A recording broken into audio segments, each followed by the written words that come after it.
কিয় নোৱাৰে সেইটো নিশ্চয় কৰিব পাৰে আৰু বিশেষকৈ অসম চৰকাৰে এইটো বিশেষকৈ গঢ়ি পাতি চোৱাটো উচিত 1901 চনতে যিটো প্ৰতিষ্ঠিত যিখন সামগ্ৰী থানা এই সামগ্ৰী থানাৰ ইতিহাস আছে সামগ্ৰীৰ লগত সামগ্ৰী ৰাইজৰ সামগ্ৰী থানাখনৰ লগত সামগ্ৰী ৰাইজৰ স্বাভিমান জড়িত হৈ আছে গতিকে সামগ্ৰীৰ পাই এই অনুষ্ঠানটো আজি 100 বৰ্ষ গৰকি যোৱা এই থানাখন কি যুক্তিত ইয়াৰ পৰা চৰকাৰে নিবলৈ বিচাৰিছে কাৰণ যেহেতু যদি সামগ্ৰীত মাটি নাথাকিলেতেন বৰ্তমান থানাখন য'ত প্ৰতিষ্ঠিত হৈ আছে তাত যদি জাগাৰ অভাৱ হ'লেতেন যে ঘৰ দুৱাৰ বনাবলৈ সা সুবিধা নাথাকিলেতেন তেতিয়া বেলেগ কথা কিন্তু সকলো সা সুবিধা থকা সত্ত্বেও চৰকাৰে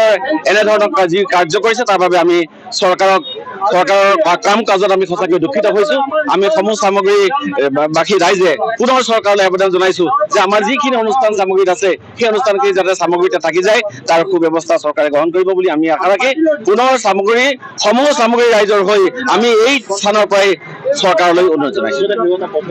বিধানসভাৰ নামাকৰণেৰে আপোনাৰ কি হ'ব মানে ৰাজহ চক্ৰ কাৰ্যালয় স্থাপন কৰা হ'ব যদি প্ৰকৃততে সেই মডেল হয় তেতিয়াহ'লে নিশ্চয়কৈ সামগ্ৰীৰ ৰাজহ চক্ৰ কাৰ্যালয় সামগ্ৰীত থাকিব নোৱাৰে কাৰণ এইকাৰণে আমি সামগ্ৰী সমষ্টি য'ত আপোনাৰ সামগ্ৰীৰ ৰাজহ চক্ৰটো বৰ্তমান আছে সেই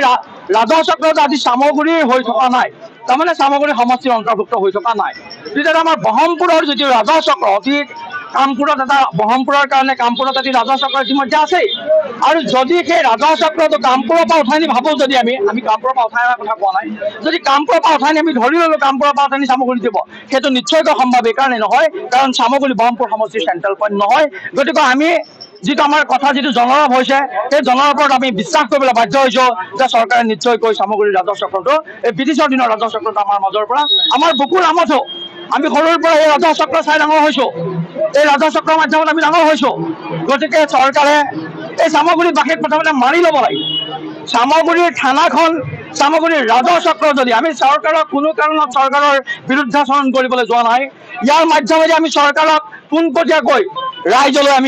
চৰকাৰলৈ আমি অনুৰোধহে জনাইছোঁ যদি আপোনালোকে তেনেধৰণৰ হঠকাৰী সিদ্ধান্ত গ্ৰহণ কৰিবলগীয়া হৈছে পুনৰাই আপোনালোকে বিবেচনা কৰক ৰাইজৰ সৈতে আলোচনা কৰি যাতে আমাৰ এই স্থাৱৰ সম্পত্তি যি চাৰ্কুল অফিচটো আছে আমাৰ থানাখন আছে যাতে আমাৰ মাজত সদায় থাকে সেইটো চৰকাৰে আমাৰ বিনম্ৰভাৱে অনুৰোধ জনাইছোঁ কিয় নোৱাৰে সেইটো নিশ্চয় কৰিব পাৰে আৰু বিশেষকৈ অসম চৰকাৰে এইটো বিশেষকৈ গঢ়ি পাতি চোৱাটো উচিত 1901 চনতে যিটো প্ৰতিষ্ঠিত যিখন সামগ্ৰী থানা এই সামগ্ৰী থানাৰ ইতিহাস আছে সামগ্ৰীৰ লগত সামগ্ৰী ৰাইজৰ সামগ্ৰী থানাখনৰ লগত সামগ্ৰী ৰাইজৰ স্বাভিমান জড়িত হৈ আছে গতিকে সামগ্ৰীৰ পাই এই অনুষ্ঠানটো আজি 100 বৰ্ষ গৰকি যোৱা এই থানাখন কি যুক্তিত ইয়াৰ পৰা চৰকাৰে নিবলৈ বিচাৰিছে কাৰণ যেহেতু যদি সামগ্ৰীত মাটি নাথাকিলেতেন বৰ্তমান থানাখন য'ত প্ৰতিষ্ঠিত হৈ আছে তাত যদি জাগাৰ অভাৱ হ'লেতেন যে ঘৰ দুৱাৰ বনাবলৈ সা সুবিধা নাথাকিলেতেন তেতিয়া বেলেগ কথা কিন্তু সকলো সা সুবিধা থকা সত্ত্বেও চৰকাৰে এনেধৰণৰ যি কাৰ্য কৰিছে তাৰ বাবে আমি চৰকাৰৰ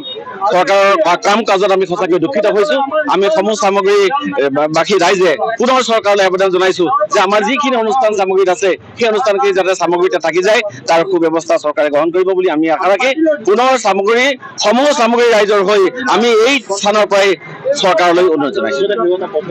বিধানসভাৰ নামাকৰণেৰে আপোনাৰ কি হ'ব মানে ৰাজহ চক্ৰ কাৰ্যালয় স্থাপন কৰা হ'ব যদি প্ৰকৃততে সেই মডেল হয় তেতিয়াহ'লে নিশ্চয়কৈ সামগ্ৰীৰ ৰাজহ চক্ৰ কাৰ্যালয় সামগ্ৰীত থাকিব নোৱাৰে কাৰণ এইকাৰণে আমি সামগ্ৰী সমষ্টি য'ত আপোনাৰ সামগ্ৰীৰ ৰাজহ চক্ৰটো বৰ্তমান আছে সেই ৰাজহ চক্ৰটো আজি সামগ্ৰীৰ হৈ থকা নাই তাৰমানে সামগ্ৰী সমষ্টিৰ অন্তৰ্ভুক্ত হৈ থকা নাই তেতিয়া আমাৰ ব্ৰহ্মপুৰৰ যিটো ৰাজহ চক্ৰ অতি কামপুৰত এটা ব্ৰহ্মপুৰৰ কাৰণে কামপুৰত এটি ৰাজহ চক্ৰ ইতিমধ্যে আছেই আৰু যদি সেই ৰাজহ চক্ৰটো কামপুৰৰ পৰা উঠাই নি ভাবোঁ যদি আমি কামপুৰৰ পৰা উঠাই অনাৰ কথা কোৱা নাই যদি কামপুৰৰ পৰা উঠাই নি আমি ধৰি ল'লোঁ কামপুৰৰ পৰা উঠাই নি সামগ্ৰী দিব সেইটো নিশ্চয়কৈ সম্ভৱ এইকাৰণে নহয় কাৰণ সামগ্ৰী ব্ৰহ্মপুৰ সমষ্টিৰ চেণ্ট্ৰেল পইণ্ট নহয় গতিকে আমি যিটো আমাৰ কথা যিটো জনলাভ হৈছে সেই জনলাভত আমি বিশ্বাস কৰিবলৈ বাধ্য হৈছোঁ যে চৰকাৰে নিশ্চয়কৈ সামগ্ৰীৰ ৰাজহ চক্ৰটো এই ব্ৰিটিছৰ দিনৰ ৰাজহ চক্ৰটো আমাৰ মাজৰ পৰা আমাৰ বুকুৰ আমঠো আমি সৰুৰ পৰা এই ৰাজহ চক্ৰ চাই ডাঙৰ হৈছোঁ এই ৰাজহ চক্ৰৰ মাধ্যমত আমি ডাঙৰ হৈছোঁ গতিকে চৰকাৰে এই সামগ্ৰীবাসীক প্ৰথমতে মাৰি ল'ব লাগে সামগ্ৰীৰ থানাখন সামগ্ৰীৰ ৰাজহ চক্ৰ যদি আমি চৰকাৰক কোনো কাৰণত চৰকাৰৰ বিৰুদ্ধাচৰণ কৰিবলৈ যোৱা নাই ইয়াৰ মাধ্যমেদি আমি চৰকাৰক পোনপটীয়াকৈ ৰাইজলৈ চৰকাৰলৈ আমি অনুৰোধহে জনাইছোঁ যদি আপোনালোকে তেনেধৰণৰ হঠকাৰী সিদ্ধান্ত গ্ৰহণ কৰিবলগীয়া হৈছে পুনৰাই আপোনালোকে বিবেচনা কৰক ৰাইজৰ সৈতে আলোচনা কৰি যাতে আমাৰ এই স্থাৱৰ সম্পত্তি যি চাৰ্কুল অফিচটো আছে আমাৰ থানাখন আছে যাতে আমাৰ মাজত সদায় থাকে সেইটো চৰকাৰে আমাৰ বিনম্ৰ